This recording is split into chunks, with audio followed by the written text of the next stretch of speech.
Ladies and gentlemen, what we present to you now is a tale of two pities.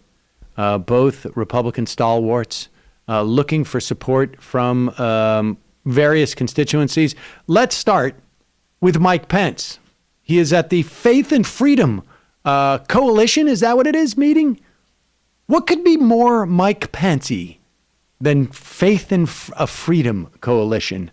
But unfortunately, Mike Pence, and don't get me wrong, I'm completely in favor of the crowd's reaction to Mike Pence, but probably not for the same reasons. Here he is, not getting necessarily the type of warm welcome that he anticipated. Things are looking a little bleak for Mike Pence's 2024 run. It is great to be back with so many patriots dedicated to faith and freedom and the road to the majority.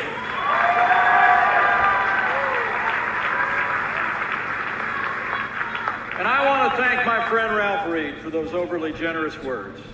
I'm deeply humbled by them. Ralph Reed knows me well enough to know the introduction I prefer is a little bit shorter. I'm a Christian, a conservative, and a Republican in that order, and I am honored to stand before you today.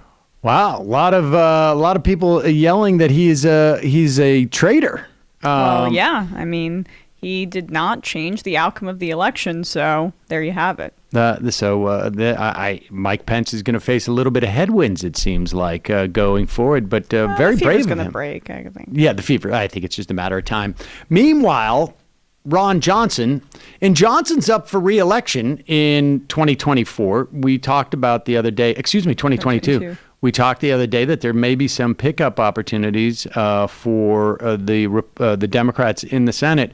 Ron Johnson could be one of those pickups. I mean, here he is, not doing so well with, he showed up at a Juneteenth celebration. You'll recall last year, Ron Johnson was the one who basically voted it down by saying, like, I don't understand why we would pay federal employees to take a day off to celebrate the end of slavery. Can't figure that one out, Ron Johnson. And here are people have not forgotten.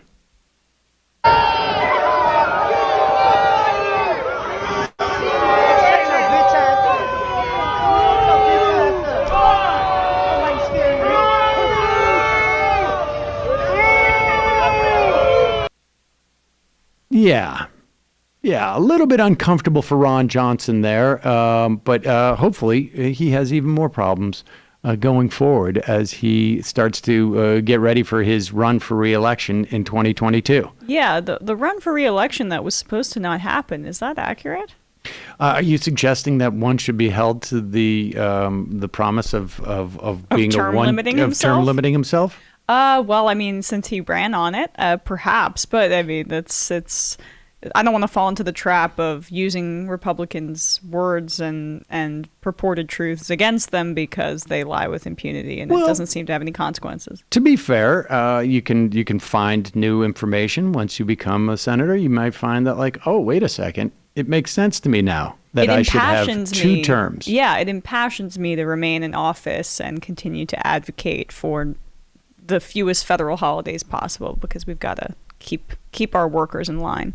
Yeah, indeed. And the idea of celebrating slavery ending, why would we? Yeah, I don't even see the significance of that. That doesn't shock me. Ron Johnson, there he is. And hopefully, yes, that will dog him for quite some time. But apparently he decided to give up the ghost on that. I'm not exactly sure what it was that convinced him over the past year. Maybe slavery just seemed a little bit worse this year. And a little more reason Maybe he went to a museum like Marjorie Taylor Greene. That's right. That's right. She figured out the Holocaust was bad, and he figured out slavery was bad. It's a year of education. Good week for Republicans in that regard. Mm-hmm.